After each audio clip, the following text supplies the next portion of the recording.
بەپێی ئامارێکی بەڕێبەتی کشتتوکاڵی خانەقین زیاتر لە 2500 دۆنم باخ لە خانەقیندا هەیە. لەو ڕێژەیەش 100,000 دار خورمای هەیە کە لە ساڵانی ڕابردوو زیاتر لە 1200 تەن خورما هەناردەی شارەکانی دیکە دەکرا. بەڵام لە ئێستادا ئەو ڕێژەیە زۆر کەمی کردووە، ئەویش بەهۆی وشکبوونی دارخورماکان و باەخنەدانی جوتیاران و سوتانی باخکان دەگەڕێننەوە. جوتیارانیش داوا لە حکوومەتی هەرێمی کوردستان دەکەن هاوکاریان بێ لە قەڵاچۆکردنی نەخۆشیەکان و هەروە بە بازاڕکردنی بەرووبوومەکان بۆ ئەوەی بتوانرێت بەرهەمەکانیان زیاد بکەن.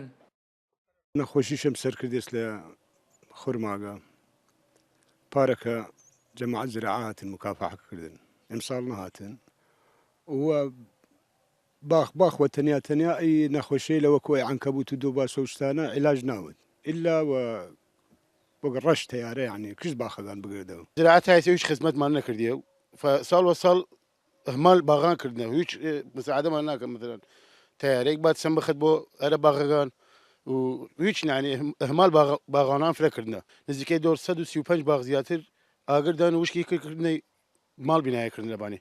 بەڕێوەبەری کشتتوکاڵی خانەقینیش دەڵێت لە چەند ساڵی ڕابردوو نەخۆشیەکانی دارخورما زیادی کردووە، تەنها لە ڕێگەی فڕۆکەوە دەتوانرێت قەڵاچۆی نەخۆشیەکانی دارخورما بکرێت. نەخۆشیەکانی زۆر بووە، ئەو نەخۆشیانە کاتی خۆی حکوومەتی عێراقی بە تیارە چارەسەری ئەکرد. ئێمەش ساڵێکیان خۆمان لەلایەن حکوومەتی هەرێمەوە تیارەمان ئەڵسان و چارەسەر کرا، بەڵام ئەو چارەسەرە نەبوو کە بڵێ بە پێویست بێ. پار بە شێوەی درێل ئێمە توانیمان مەسەرەن تەرقیحی کۆمەڵێک لەو دارە خورمانە بکەین نەخۆشیەکانی بنبەر بکرێ. ئەوەش تقریبا نەجاحەتی نەهێنا چونکی نسبەی نەخۆشیەکە زۆرترە لەو مادەی کە ئەکرێتە ناو دارە خورماکان. خورما یەکێکە لەو میوانەی کە بە ڕێژەیەکی زۆر بەرهەم و جۆری هەیە لەم ناوچەیە. ساڵانە خورمای خانەقین هەناردەی زۆربەی شارەکان دەکرێت، بەڵام لە چەند ساڵی ڕابردوو بەهۆی قەڵاچۆ نەکردنی نەخۆشیەکان و پشتگوێخستنی باخەکان لەلایەن خاوەنەکانیانەوە دارخورماکان بەرهەمی کەم بۆتەوە. باخەوانانیش حکوومەت و لایەنە پەیوەنددارەکان بە کەمتەر خەم دەزانن لە چارەسەرکردنی گرفتی باخەکانی خانەقین.